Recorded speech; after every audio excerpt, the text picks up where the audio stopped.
Good morning, fourth graders.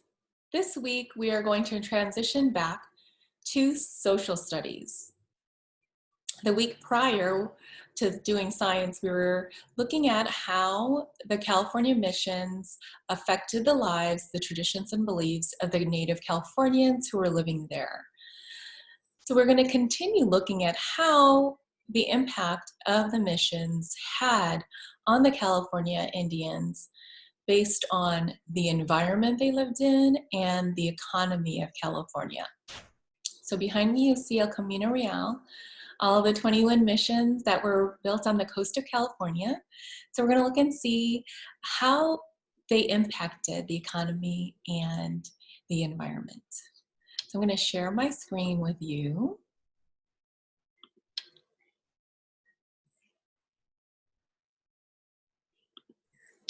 So again, in order to access this document, it will be in your Schoology.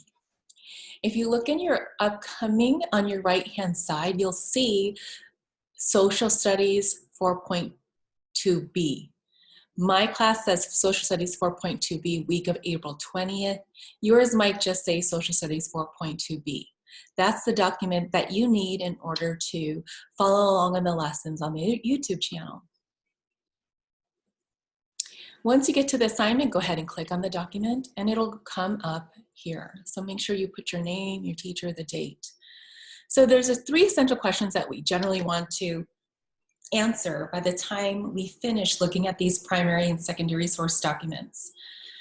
And the essential questions are, why did Spain establish the missions? Why did they build those missions in California? And how did they gain control of the area, specifically the California coast? And then what impact did the encounter have upon the native people, the Spanish missionaries, the military, and the Mexican Spanish settler population, as well as the natural environment that was there in California? And we also want to look at how did the missions change the environment and the economy in California, and what did it mean for the California Indians?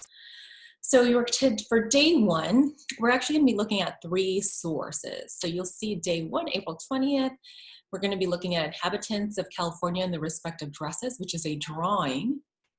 And then we're going to look at a diary entry of Captain Fernando Rivera y Moncarao at Monterey, which was written on October 3rd, 1774. Then we're also going to look at a letter from Klamath River Jack to the California Fish and Game Commission, which was done in 1916. So you'll see a big gap here. So we're going to answer some questions. So the first primary source is the drawing. And the questions you're going to answer is, what does the drawing tell us about the resources that the native people had available to them along the northern California coast? So this is specifically addressing the drawing. What do you see that did they have available to them living in the coast? The second question is, now thinking of everything you've learned about the California regions with Mr. Powell, if they had lived in the Mojave Desert, how do you think they would have been depicted? How do you think they would have been drawn? Do you think they would have had the same resources? Or what do you think you would have seen in the background? And the last question for the first source is, do you have a question about the scenes depicted in this image? If you have a question, write your question down in the response. So in this document, you can click specifically on that link and it'll show the primary or secondary source document. So here we see the inhabitants of California in the respective dresses. And it's a drawing of, the top drawing is of an Indian man returning from fishing and an Indian fishing on his bark log. So they drew a picture of what the native men wore, and then on the bottom you'll see what the native women wore. And you'll also see the woman on the left. It says that she is a woman of distinction and she's covered in a skin of bird in its feathers, okay?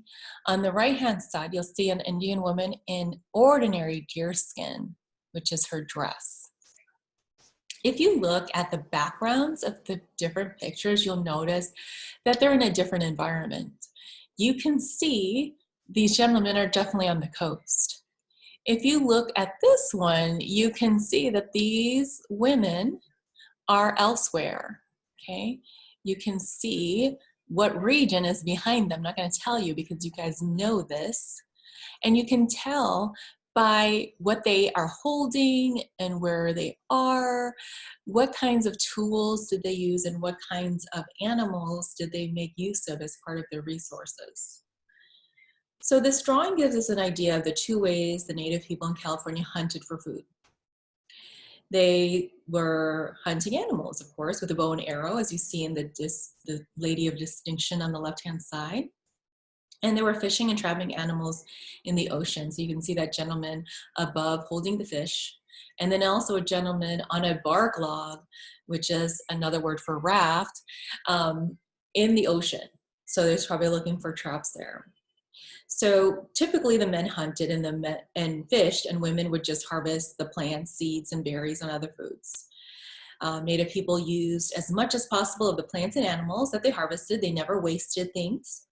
Many people wore deerskin clothing, and they used feathers, shells, nuts, bones, and other materials as decoration. So if you look very closely at the picture, while you may not see this woman's face, you can tell that she has a deer skin fur, and it kind of looks like her dress is maybe made of cormorant feathers, just like Harana had. Also hers, but she also has feathers as her dress here. You can see the gentleman looks like they wore very little, like as we learned, like the Shumas, they wore very little. They didn't need to wear very much clothing, but you can tell they have feathers. There's a headdress here. Not quite sure if those are feathers, but he has some sort of material on his head. You just have to figure out what you think that is. So you can see that they had different resources here. So as you look at the drawing, then you're going to go back to your document and then put your response here. Okay. The other two go together and they have the same question. So before you go to those sources, you want to look at the question. The question is right here. What other advantages did burning provide for Native people according to these sources? So for this one, let me give you a little bit of information to help you. So the California Indians used fire as a tool, okay? They used it to encourage new plant growth and create more appealing habitats for the animals they hunted. So when you think about when farmers, they would burn some of their crops after they were harvested. This is a practice that California Indians have been using for years. They knew that when you use certain things, to make the land fertile again, it was important to burn it. In 1793, the Spanish governor of Alta California was frustrated by the potential damage to Spanish livestock pasture that these intentional fires posted. So now the introduction of Spain coming in and creating the missions, and they brought livestock.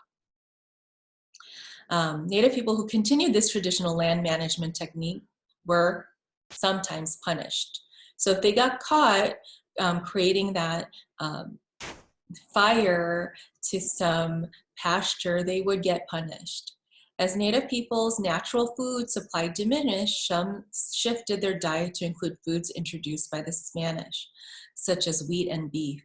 This food was typically not as nutritious for a native person's body as their indigenous foods. So the foods that they were normally eating were good for them, their bodies were used to it, but when they started eating more of a Spanish diet with wheat and beef, it was not good for them. It didn't have much nutritional value for them. On the other hand, many communities outside the influence of the missions continue to practice burning for generations. American land management regulations further restricted Native people's ability to burn the land in the late 1800s and early 1900s. So they used to burn the land so that they could make it fertile again. And when the Spanish came, they forbid it, and they were not allowed to practice that tradition anymore. So the first one we're going to look at is the diary. Oh no, this is the other one. Sorry, let me go back. The diary entry, and you're probably going to say, oh my goodness, what does that even say? So this is the actual diary.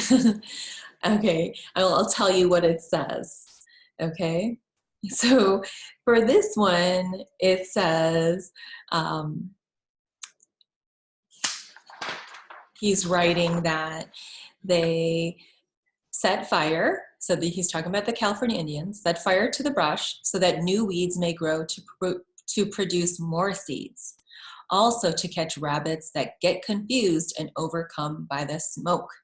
So this is what he's writing down in his journal. They are burning the brush or the land so that new weeds will grow and more seeds will come, and it's also a way for them to catch rabbits easily because they're trying to run away from the smoke. So when the California Native Americans would set fire to the land, they were trying to increase their food supply. You knew there were hunters and gatherers, especially for the gatherers. They knew that fire reduced insect infestations. Okay, they did that so there wouldn't be that many bugs around. And it opened some types of seeds too. And it helped new plants grow out of the burned areas. Okay. And then the second one is a letter from Klamath River Jack to the California Fish and Game Commission. So this is 150 years later, about fire burn up old acorn that fall on the ground. Old acorn on ground have lots of worms. No burn old acorn, no burn old bark. Old leaves, bugs, and worms come more every year. Indian burn every year just the same, so keep all the ground clean. No bark, no dead leaf, no old wood on ground, no old wood on brush, so no bug can stay and eat the leaf, and no worm can stay and eat the berry and corn. Not much on the ground to make a hot fire, so never hurt big trees where fire burn. Okay, so this is him trying to explain why the act of burning the land was beneficial, okay? So as we go back to the question, the second part of day one is that you're going to write what other advantages did burning provide for the Native people according to these sources. So using what I just told you, looking at the journal, why did they do this? What was the benefit of burning the land to the Native Americans? So using these two sources, answer that question. Okay, so that's it for Monday, April 20th for social studies, okay? If you have any questions, please reach out to your teacher, and we will see you again tomorrow. Bye.